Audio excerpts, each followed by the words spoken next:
hablamos del eclipse de Dios en nuestra generación. Sabemos que hay un eclipse, este eclipse también ha alcanzado a la iglesia, el cristianismo. Aquellos que profesan la fe cristiana también, en mayor o menor grado, podemos estar involucrados en este eclipse de Dios. Deberíamos estar en la penumbra, no en la umbra, acuérdense bien, ¿ya? Y la verdad de las cosas que tenemos que empezar a hacernos unas preguntas hoy día. Bueno, ¿será que la profecía de Amós está cumpliéndose? No la de Nostradamus, no la de que apareció una tarotista muy famosa ahora que dio hasta fecha de cuando iba a pasar tal y tal cosa. No, lo que Amós dice, Amós 4:6, mi pueblo fue destruido porque le faltó conocimiento y yo lo saqué, dice, del sacerdocio, lo que está pasando con la iglesia, ¿ya? ¿Será, hermano, y ante esa penumbra de la iglesia, qué dice Dios? Cuando nosotros vemos la etapa de un eclipse, nosotros deberíamos estar o en la primera o en la segunda, pero nunca en la tercera. O sea, deberían estar en la penumbra. ¿Qué dice Dios acerca de eso? ¿Cuál es la reacción de Dios frente a lo que está pasando dentro del pueblo cristiano? Dentro de los que se hablan y que dicen que tienen una fe. Veamos. Recordemos que uno de los mayores, entre comillas, aportes que la iglesia hace para eclipsar a Dios es el siguiente: evitar exponer el carácter de Dios a partir de las Escrituras. No les conviene y no presentan a Dios como aparece en la Escritura. O lo suavizan o lo extremadamente agrandan de tal manera que la gente no ve el Dios de las Escrituras. O se prefiere predicar sobre un Dios pequeño y manejable. ¿Ah? Ese Diosito de amor. ¿Ya? Ese Dios tan grande y maravilloso que tiene un plan para tu vida. ¿Ya? No importa que sea el asesino, el violador, el estafador más grande, pero igual Dios te ama, tiene un plan maravilloso y si hace una oración te va a dar cielo. ¿Ya? Ese Dios pequeño y manejable es un Dios cuya santidad no infunde temor. La gente no le tiene temor y el temor no es miedo. No hay una reverencia, no hay un respeto hacia las cosas de Dios. Y dentro de la iglesia muchas veces tampoco, porque Dios es amor. Porque Dios bendice, porque Dios derrama su espíritu, porque hace tantas cosas. Entonces, no hay una santidad que infunda temor. Y algo interesante, ese Dios cuya soberanía no interviene en los planes humanos. Dios está ahí nomás, no se mete en mi vida. Mi vida es mi vida, Dios es Dios. La iglesia es la iglesia, mi vida privada es mi vida privada. Y tiene una división. Por lo tanto, no interviene en los planes. Lamentablemente muchos cristianos primero hacen el plan y después le preguntan a Dios. Si les va bien, se alegran. Si les va mal, no es la voluntad de Dios. Pues no preguntan antes. Ahora, ¿cuál es la respuesta y la actitud que asume Dios frente a esta realidad? Vamos a empezar a ver eso. ¿Qué hace Dios? ¿Qué dice Dios? ¿Ya? Es un Dios sentado así como algunos lo imaginan, un Dios gordito de una larga barba blanca con una túnica blanca y que está sentado frente a un computador perdonando millones de pecados. O un Dios que está con un látigo, con unos ojos de fuego, consumiendo a todo y quemando a la mitad de la humanidad al infierno. ¿Cuál es la actitud de Dios frente a lo que la iglesia está inmiscuida en este eclipse del mismo? Quiero que hagamos un paréntesis, o más que un paréntesis, nos coloquemos en una condición y un poco en la memoria. ¿Ya? Si fuera posible retroceder en el tiempo, sería interesante. ¿Ya? Sería muy interesante. Tratar de retroceder el tiempo, especialmente cuando va pasando para muchos la edad. Hay algunos que están con trauma existencial por los 40 años. ¿Ya? Y se miran al espejo y el trauma de los 40, bueno, algunos tienen trauma hasta los 5 años ya, pero si pudiéramos retroceder en el tiempo nos damos cuenta que queremos recordar un año. Yo quiero desafiarlo, el año 2020. ¿Recuerda usted qué pasó en el año 2020, también había una oscuridad de parte de Dios, pero ¿no recuerdas lo que se inició en el año 2020 acá en Chile, tipo marzo, abril de 2020? ¿O no quiere recordarlo? Bueno, ese año, ya, hace más de 4 años atrás, se inició, desarrolló y el clímax de la pandemia, o algunos dicen pandemia, que hay un plan detrás del COVID-19. No nos vamos a meter si era plan o era pandemia, pero se realizó. Vamos a hacer un poco de memoria. Pregunta, ¿habrá existido algún lugar del planeta que no se vio afectado en mayor o menor grado?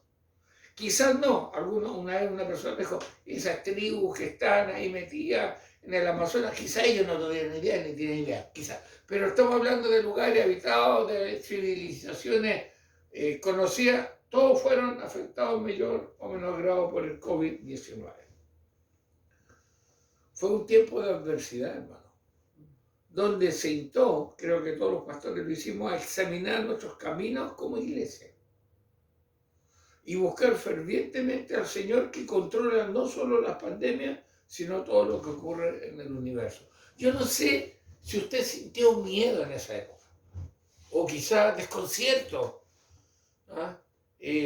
Bueno, muchos dijeron, ay, pues, ¿cuándo podremos ir de nuevo a la iglesia? Ahora. Ya, ese es otro tema. Pero había un dolor, algo pasó, más que una pandemia. Mire,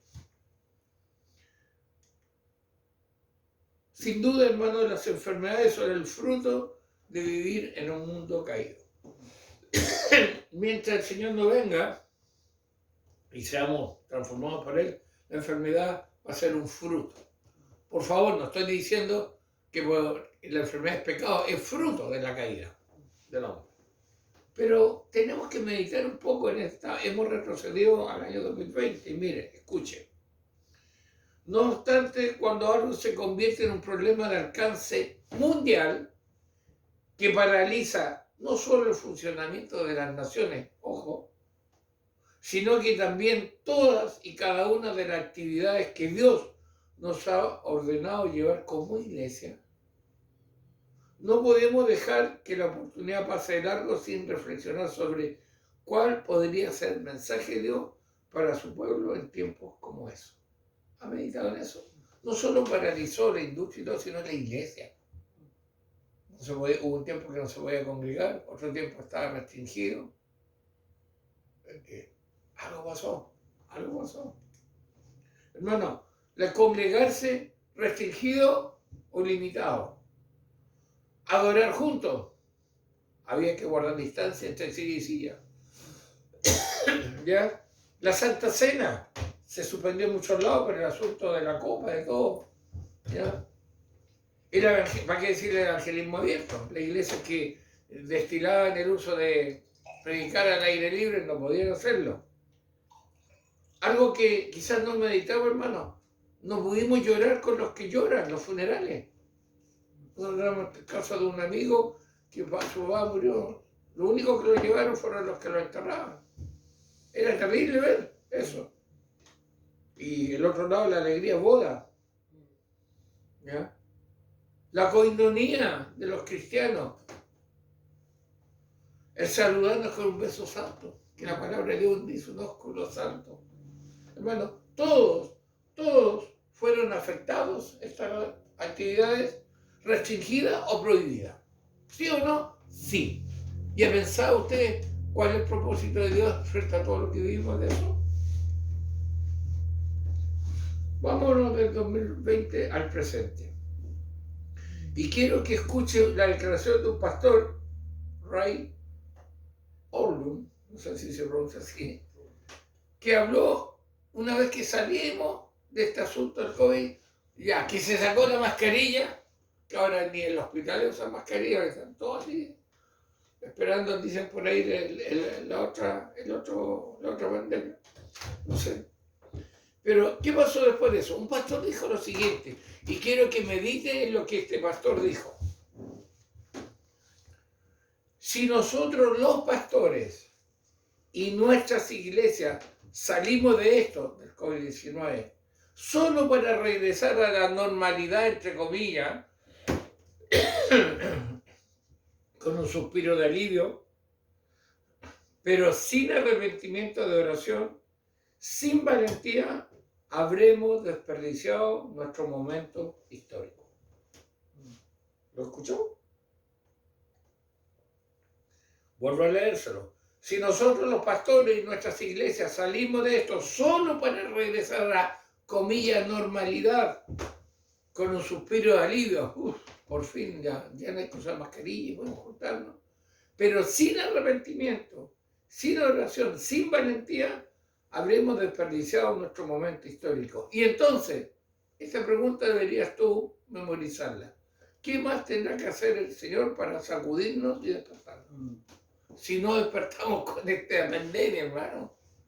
Si seguimos igual, y a veces peor, porque ahora somos creyentes click, creyentes express. Le fascinan a algunos creyentes la publicación íntegra por la duración. Cortito.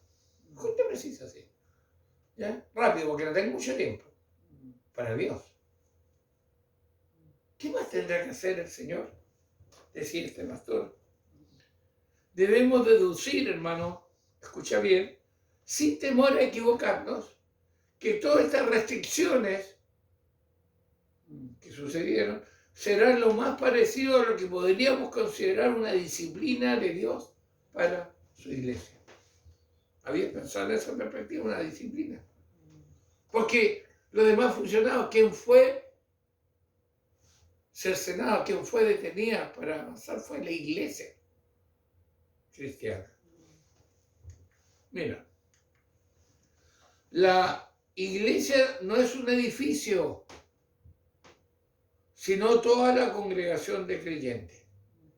Pero a la luz de la Escritura, nosotros, la iglesia, no estamos siendo iglesia durante el tiempo de confinación vivido producto de la pandemia. No éramos iglesia, porque la iglesia no era el edificio, sino los congregantes, que de la coinonía, que de todo lo que teníamos que hacer, que nos manda el Señor, no se pudo hacer. No existía la iglesia.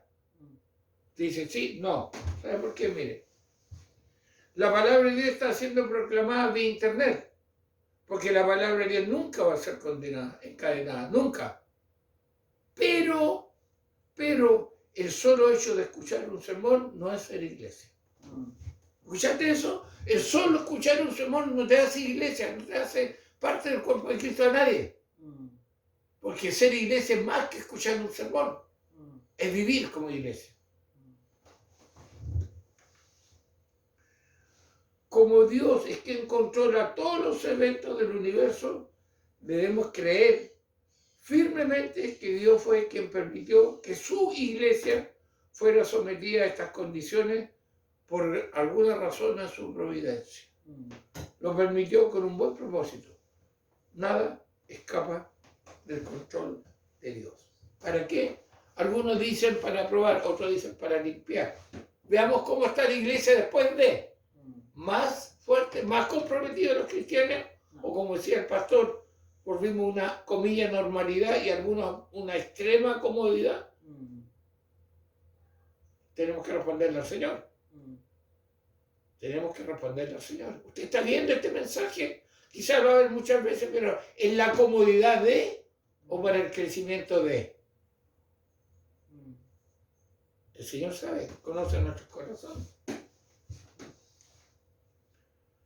Dios, la iglesia y este eclipse. Entonces, hermano, existe una gran necesidad frente a todo esto. Lo que se vivió con esta pandemia, lo que estamos, porque ahora estamos viviendo post-pandemia. Y no, hermano, el mundo no va a volver a ser el mismo. Nunca, la iglesia tampoco. Entonces, alguien me dijo por ahí, entonces, pastor, es que, ¿cómo se llama? Actualizarse y a lo mejor va a desaparecer la iglesia presencial. No. Que desaparezcan los cristianos de la iglesia es otra cosa, pero la iglesia no va a desaparecer. Disculpe, pero no hay base bíblica ni convicción bíblica de eso. Quizá en algunos lugares es aceptable, como siempre he dicho, pero en otros, donde hay un lugar físico, el creyente debe estar dentro de su facultades, dentro de sus oportunidades, medios. Pero hoy día, hermano, es más fácil no estar congregado presencialmente. Tenemos que ser sinceros. Ahora, la excusa humana a lo mejor es válida, pero ¿será válida ante Dios? Entonces, ¿qué tenemos que hacer? Existe una gran necesidad. ¿Cuál? El pueblo de Dios tiene que enmendar sus caminos antes que sea demasiado tarde. Escucha, hermano, antes que sea tarde hay que volver al Señor, volver al primer amor, volver a la consagración, al compromiso del Señor verdadero, no solo de labios, no solo a distancia, sino presencial. Dios necesita que participe de su mesa acá, presencialmente. Sí, a lo mejor tengo más gente virtualmente, que bueno, gloria a Dios. Pero es un medio, pero no es el medio que Dios ha colocado principalmente. Dios nos sea ayudando. ¿Qué sucede comúnmente y en la práctica? ¿Por qué hablamos que la iglesia vuelva al camino de Dios antes que sea demasiado tarde? Bueno, a veces lo que el Hijo de Dios quiere hacer para arrepentirse resulta ser muy poco y demasiado tarde. El arrepentimiento actual del cristiano promedio es muy poco y demasiado tarde. ¿Ya? ¿Qué quiere decir eso? Vamos a explicarlo. ¿Qué está pasando hoy en día? ¿Por qué muchos creyentes están como están? ¿Por qué muchas iglesias están como están? ¿Qué está pasando? Bueno, que existe un arrepentimiento que es muy poco y demasiado tarde. Lo explico.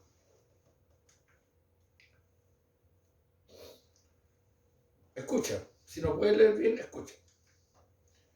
Muchos prefieren un arrepentimiento parcial que les permita seguir con su estilo de vida un tanto modificado, pero no radicalmente cambiado. Y al mismo tiempo poder disfrutar de las bendiciones de Dios. Me arrepiento, pero así no tanto, un poquito modificado, ¿ya? Pero no radicalmente cambiado, porque me van a tratar de fanático y además soy bendecido. Ese es el arrepentimiento que estamos hablando. Y como yo lo he explicado muchas veces, es el arrepentimiento de la telaraña. Es el arrepentimiento de la telaraña. Yo lo he explicado, ese caso de esa hermana que todos los domingos iba al altar y se derramaba y lloraba y se daba vuelta y del piso y decía, Dios mío, mata, saca la telaraña del pecado. Pucha, todos los hermanos quedan conmovidos con esa oración. Ahí tiradita de guardar, hermano. Al otro domingo lo mismo, Señor, esta telaraña no me deja caminar, sácala. Ahí así. Hasta que el pastor se cansó de escuchar eso y de repente cuando termina el hermano de decir eso, se acerca y dice, Señor, mata a la araña. ¿Entendió el mensaje?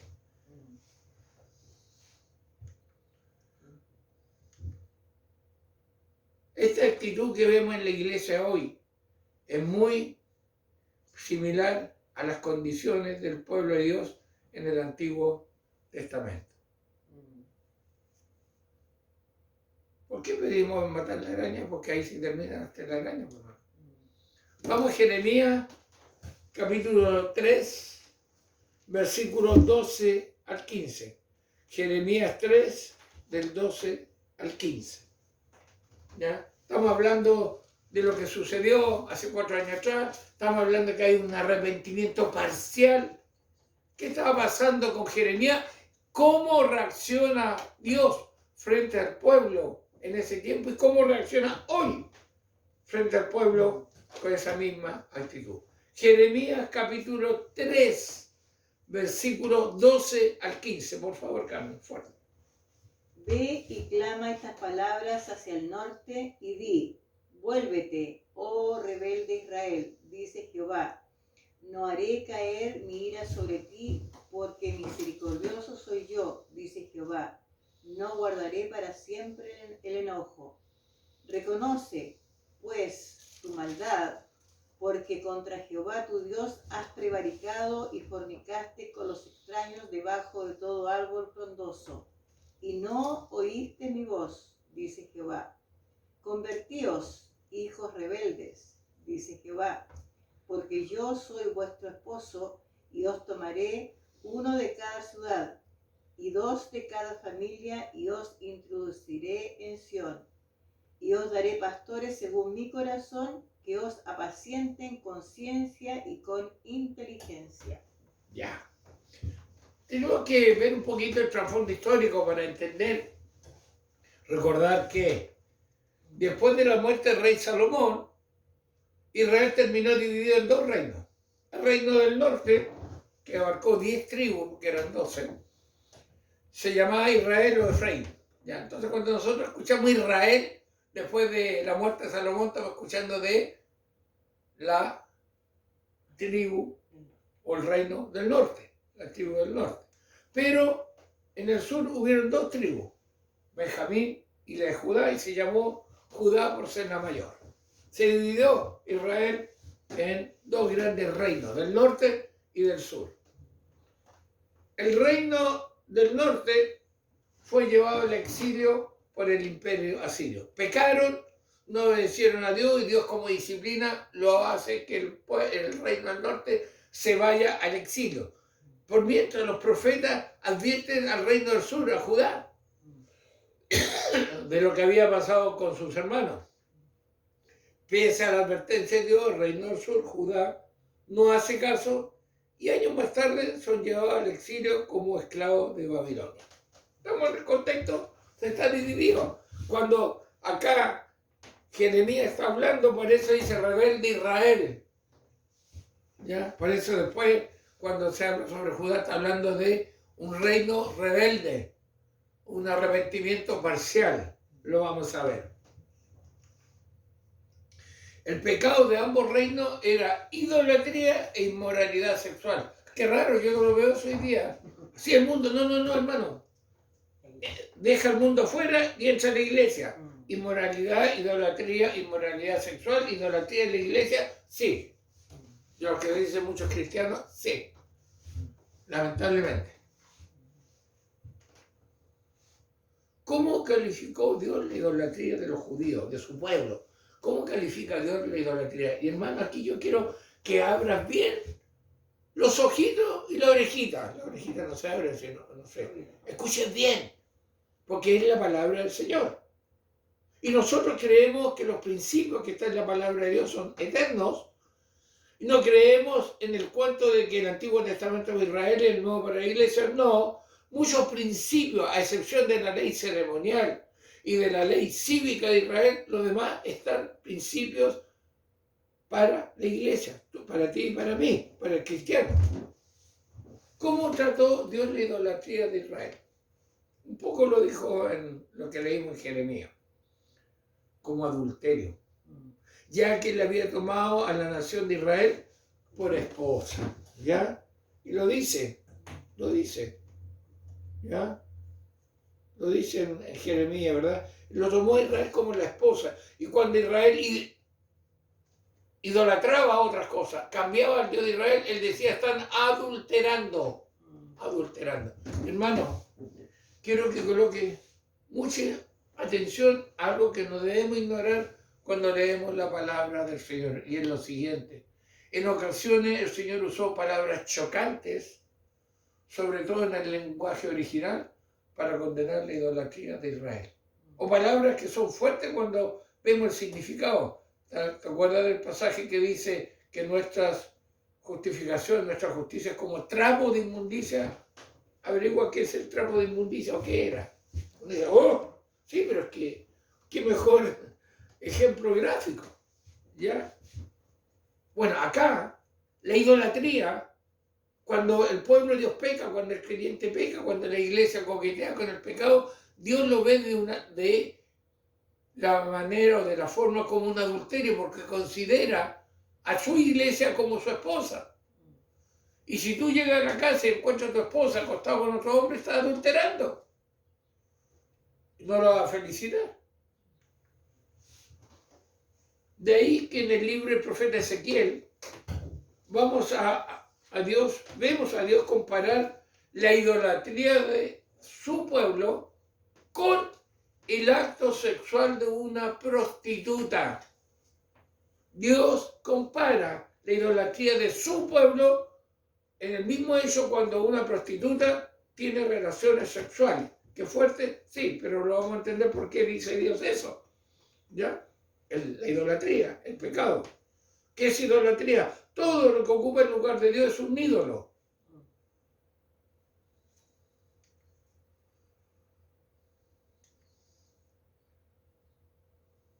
A través del profeta Ezequiel, ¿ya? Capítulo 16, versículo 25, Dios dice algo muy fuerte, pero cierto, sobre cuando su pueblo cae en idolatría, cuando cambian a Dios, idolatría, un ídolo, un hijo, un bien, un trabajo, etc. El yo, el ego, la idolatría. ¿Cómo Dios lo califica? Escuchemos a Ezequiel, capítulo 12, ¿verdad? Capítulo 16, verso 25. Lo vamos a escuchar en la versión Reina Valera primero. Escucha, fuerte, por favor. En toda cabeza de camino edificaste lugar alto, e hiciste abominable tu hermosura, y te ofreciste a cuantos pasaban, y multiplicaste tus fornicaciones. Te ofreciste a cuantos pasaban y multiplicaste tus fornicaciones. Está hablando espiritualmente. Me has traicionado, esposa mía, iglesia mía. ¿Sabe cómo sale este versículo en la Nueva Traducción Viviente? En cada esquina construiste santuario y degradaste tu belleza, la hermosura de la iglesia, del pueblo de Dios. Te abriste de piernas a cualquiera que pasaba y fornicaste sin cesar. Fuerte, ¿eh? Uy, qué ofensiva. Fuerte, hermano. ¿Qué le estaba diciendo Dios a su pueblo? Con estas fuertes palabras, Dios se refería al número de dioses ajenos a los que Israel rindió culto en vez de honrar al Dios verdadero, y también Judá. Yo no tengo dioses, pastor, yo no tengo dioses. No hay ningún ídolo en mi casa. Y este, hermano. Y este, sí, este. Los grupitos que tengo, las páginas que visito, las amistades que sustento. ¿No serán ídolos? No, ¿seguro? No, seguro. Anotemos tiempo ocupado en el teléfono, no en trabajo, y tiempo ocupado en leer y orar. La Biblia, leer la Biblia y orar a Dios. ¿Quién gana? Aquí hay un ídolo, hermano. Y Dios dice que tener un ídolo fuera de él es adulterio. Y lo trata más fuerte. El pueblo tenía altares en cada montaña y debajo de cada árbol. A cada acto de adoración rendía a Dios ajeno, Dios le llamó fornicación. Fornicación. Pero hay algo interesante, hermano. Era tan grave que solo Dios pudo comparar la idolatría de su pueblo con el pecado de fornicación y adulterio. Miremos cómo Dios se expresa de ellos en Jeremías. Dice así: fíjate en los santuarios en los que hoy hay en cada cumbre. Pregunta: ¿hay algún lugar que no haya sido profanado por tu adulterio con otros dioses? Te sientas junto al camino como una prostituta que espera de un cliente. Te sientas sola como un nómada en el desierto. Contaminaste la tierra con tu prostitución y tu perversidad. Uy, qué fuerte, pastor, por eso es para el israelita, no, hermano, para la iglesia. Mira cómo ve Dios la idolatría. No lo toma a la ligera. No lo toma a la ligera. ¿Sabía usted que en el original, cuando hablamos acá, dice te acostaste con diferentes personas?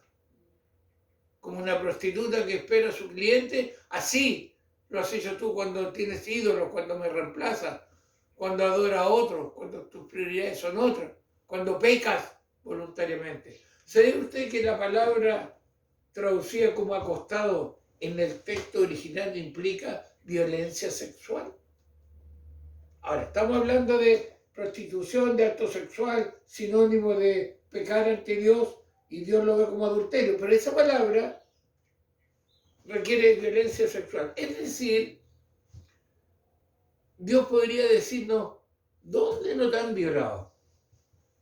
¿Cómo es? A ver, expliquemos. ¿Dónde no te han violado? Esperen, vamos a llegar a la respuesta. Los judíos buscaban disfrutar adorando a Dios ajeno. Sin embargo, lo que para ellos representaba un buen momento, para Dios constituía una violación espiritual de su esposa. ¿Ya? ¿Por qué pecar? ¿Por qué servir a ídolo, rechazar lo que Dios nos pide? Es una violación sexual. Mira. Así ve Dios nuestra idolatría como una violación sexual. Al final somos nosotros los que sufrimos las consecuencias del buen tiempo que pretenderíamos pasar en la práctica de nuestros pecados. Tú y yo sufrimos las consecuencias de los pecados que realizamos, de ese disfrute que tuvimos. ¿Qué mejor ejemplo de la parte sexual? A veces para algunos el disfrute de una hora, de una noche de pasión, es una marca para el resto de su vida. ¿Ya? Por eso habla de una violación sexual. Escucha bien. Todos los dioses ajenos son siempre abusivos y eso es obvio. ¿Por qué? Porque nos causan dolor, hermano. Nos acarrean consecuencias negativas. Nos alejan de Dios y nos privan del gozo, la esperanza y la pasión por las cosas de Dios, incluso por el futuro. Ningún creyente que esté en pecado está disfrutando de las cosas de Dios. Inclusive le ofende escuchar eso. Inclusive se aleja de los medios de gracia porque está en pecado. Porque ha cambiado, tiene otro ídolo que lo está satisfaciendo, pero con el tiempo eso es una violación sexual, espiritual. Porque le va a causar daño al hermano, tristeza, alejamiento, fracaso. No, yo no voy más, no, ya no sirvo, no, Dios no me va a perdonar. O son todos hipócritas, empiezan a colocar argumentos, ¿ya? Por eso nuestra idolatría es una violación sexual. Porque ¿a quién están violando? A mí. Estos ídolos me violan a mí. Me quitan la paz, me quitan todo y después yo veo las consecuencias, hermano. En el momento no. Por eso Dios está hablando del peligro de ese arrepentimiento parcial.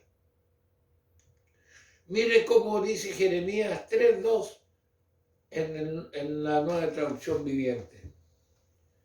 Te sientas junto al camino como una prostituta en espera de un cliente. Te sientas sola como un nómada en el desierto. Contaminaste la tierra con tu prostitución y tu perversidad. Así también luce la iglesia cuando coquetea con el mundo. Y hermano, no solo la iglesia, escucha. Así luce el creyente cuando habla en el nombre de Dios, pero vive conforme al mundo. Practicando el pecado de la misma manera que lo hace el mundo. Nos parecemos a una prostituta en la calle esperando un cliente. Qué fuerte, ¿eh? Así lo dice Dios. Cuando practicamos el pecado, igual que el mundo. La única diferencia es que el domingo me disfrazo de cristiano y voy a la iglesia, si es que voy. O hablo de Dios. Pero mi vida, mis actitudes, mi forma de proceder, es igual que el mundo. Dios tenga misericordia de nosotros. ¿Ya? Mira, para seguirte explicando. En otras palabras, muchas veces vivimos buscando nuevas formas de pecar y de pecar sin ser descubiertos. ¿Ya? Espero que no me vea el pastor. Tengo 2 Facebook para que el pastor no vea lo que coloco en el Facebook. Tengo 2 Instagram, tengo todo de 2. Uno del cristiano que me ve en la iglesia y el otro el que soy, en lo oscuro. ¿Ya? Como si lo que importara fuera que los hombres nos descubran nuestros pecados, cuando la realidad es que Dios ve nuestros pecados en cualquier manera que lo disfracemos, hermano, no te vas a esconder de Dios ese pecado que tienes oculto, eso que no te deja crecer, eso que te impide seguir adelante. Tú sabes lo que es. Tienes que arrepentirte ante el Señor y volver los ojos al Señor antes que sea tarde.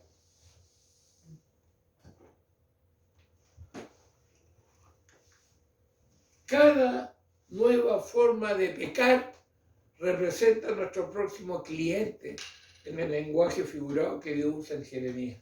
Cada nueva forma de pecar. Oiga, ¿cómo la tecnología nos da nuevas formas de pecar? Son nuevos clientes. Dios nos sea ayudando.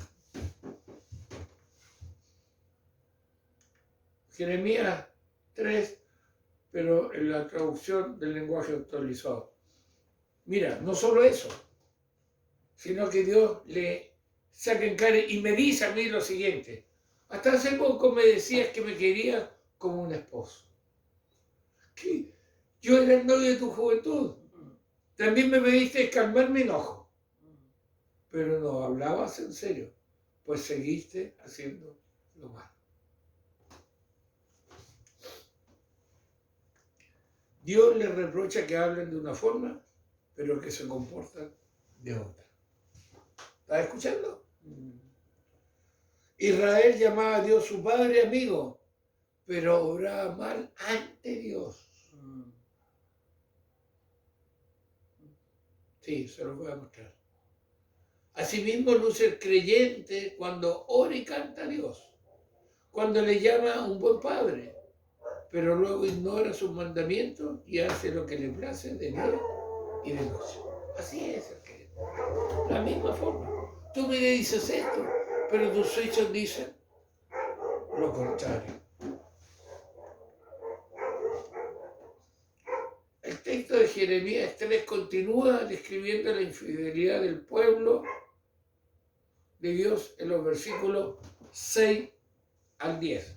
Búscalo, Jeremías 3, del 6 al 10, lo voy a buscar acá en la versión, no traducción viviente, Jeremías 3, del 6 al 10.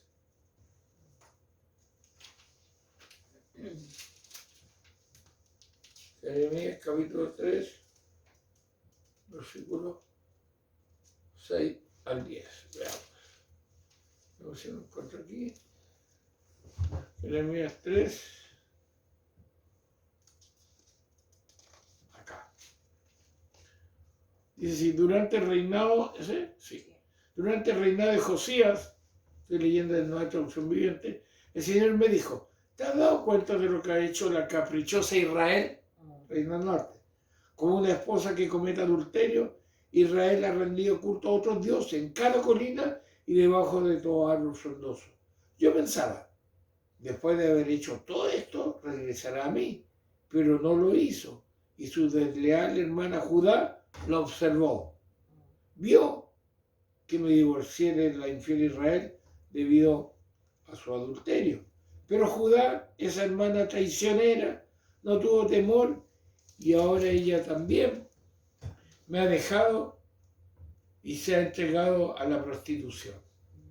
Israel no lo tomó en serio y no le parece nada fuera de lo común cometer adulterio al rendir culto a ídolos hechos de madera y de piedra. Así que ahora la tierra se ha corrompido.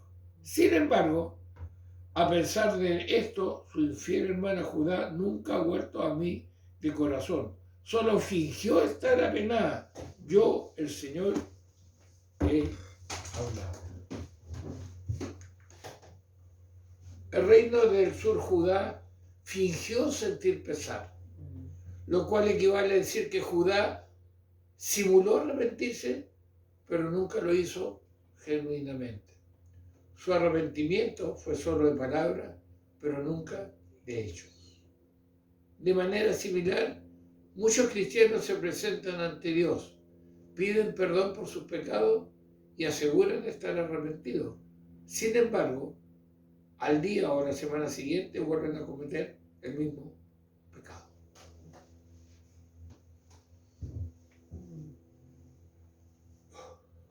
Dios nos sea ayudando, ¿verdad?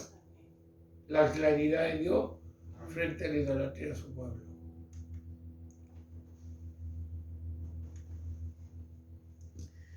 Y este es un proceso lento, hermano, la falta de arrepentimiento, porque mi arrepentimiento, el que yo realizo, solo contribuye en el aumento de la penumbra espiritual en mi vida como hijo de Dios.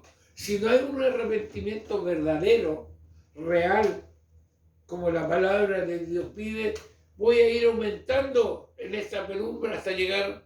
No, si llego a la umbra no soy cristiano. Pero hermano, mi vida va a reflejar mucho dolor, mucha angustia, mucha inconstancia. ¿Ya? ¿Por qué? Porque el Señor nos habla claramente. Por eso hay una pregunta. ¿Cuál y cómo es el arrepentimiento verdadero que me lleva a un crecimiento espiritual? ¿Cómo? ¿Cuál es? Hoy día hemos visto el que no es. Y si Dios nos permite, el próximo mensaje veremos cuál es el verdadero arrepentimiento. Por mientras, medita en tu andar. Medita si realmente Dios es un Dios no solo de palabras, sino también de hechos en tu vida. Y el desafío que quede para cada uno de nosotros. Oramos.